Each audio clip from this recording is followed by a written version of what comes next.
The concept of peace has undergone a remarkable evolution throughout human history, shaped by culture, philosophy, and socio political forces. The understanding of peace has evolved alongside humanity's progress, reflecting shifts in values, ideology, and global conflicts. In its most primitive form, peace was simply understood as the absence of direct violence or war. This negative peace, as Johann Galtung termed it, represents only the beginning of our understanding. Today, we recognize peace as something far more comprehensive, what we might call positive peace. This encompasses not merely the absence of violence, but the presence of justice, equitable social systems, human rights protection, and environmental sustainability. Peace, in its fullest sense, is both a condition and a process, one that requires continuous cultivation and renewal. Throughout history, visionaries have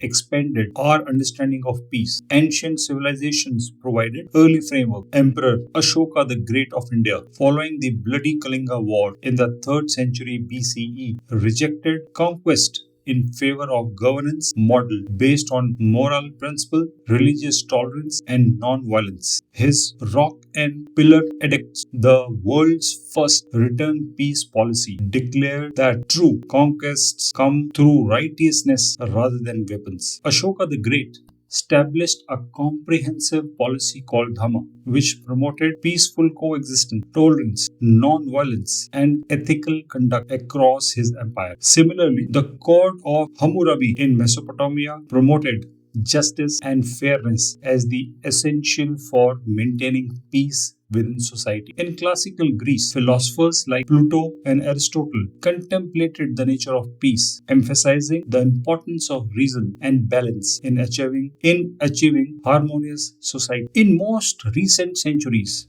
the Treaty of Westphalia in 1648 established principles of state sovereignty that created a framework for reducing intra-state conflict. The emergence of international law, humanitarian principles, and eventually the United Nations itself represents civilization's attempt to institutionalize peace. The Universal Declaration of Human Rights expanded our understanding further, recognizing that sustainable peace requires the protection of fundamental human dignity. Martin Luther King Jr., Mahatma Gandhi, and others demonstrated that non-violent resistance could be more powerful than armed conflict in achieving lasting social change. The sociological dimensions of peace dwell into individual and collective behaviors, attitude, and structures that influence peace and conflict dynamics. Sociologically, peace is associated with feeling of hope, belonging, and well-being, while conflict arises from the fear and competition of resources. Further, peace is shaped by social norms, institutions, and power dynamic within societies and between nations. Social justice, equality, and inclusivity are crucial for fostering peaceful coexistence, while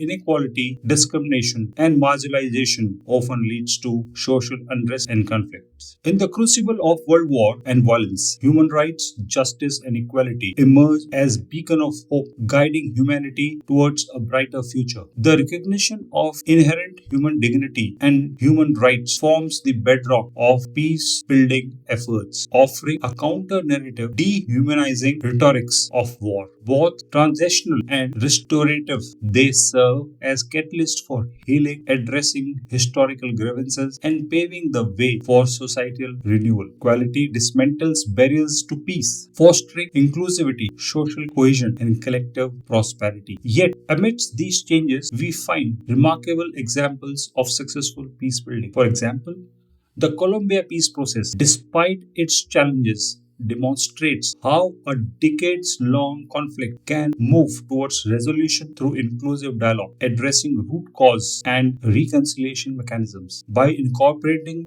gender perspectives and victims' rights, Colombia has created a model of comprehensive peace agreements. In West Africa, the economic community of West African states has developed increasingly effective regional mechanisms for conflict prevention and management, reducing interstate conflicts in a historically volatile region.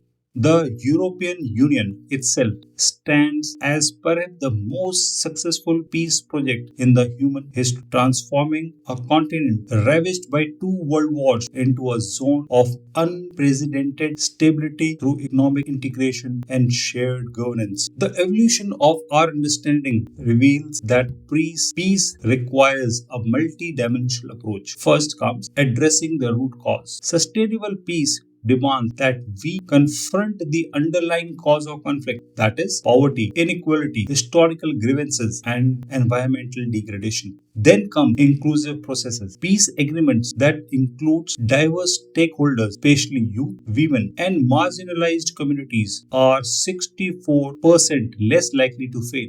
The third is local ownership. That means durable peace cannot be imposed from outside. Communities must shape their own peace processes, with international actors playing supporting rather than directing role. Next important aspect is institutional development. Strong, representative institutions that deliver justice, security, and basic services create the foundation for establishing peace. Fifth, and not the last point, is reconciliation. Peace requires healing historical wounds through truth telling, justice mechanisms, and rebuilding social cohesion. As we look to the future, I propose several principles to guide our collective effort. First, we must reorient international systems towards prevention rather than reaction. The cost of preventive action is minimal compared to astronomical human and the financial costs of conflict. Yet, preventive diplomacy remains chronically underfunded. We know from our experience that preventing disease is more effective than treating it. The same principle applies to violent conflicts. Second, we must recognize climate action as a peace action. Every investment in sustainable development, renewable energy, the climate adaptation represents an investment in peace. The Security Council must continue integrating climate security into its deliberation. Third, we must strengthen international institutions while respecting sovereignty. The United Nations system, including the Security Council, requires reform to better address contemporary challenges. This means making difficult decisions about inclusivity, representation, and mandate. Fourth, we must embrace technology as a peace building tool. Digital tools can strengthen early warning systems, facilitate dialogue across divides, and increase transparency. Yet, we must simultaneously address the peace eroding aspects of technology through global digital governance. Finally, we must invest in peace education. Building societies resistant to violence begins with educating young people in conflict resolution, critical thinking, and ethical reasoning. Education is perhaps our most powerful long term peace strategy. Distinguished viewers, I stand before you as a fellow human being sharing this fragile environment. The evolution of peace concepts throughout history reveals a trajectory towards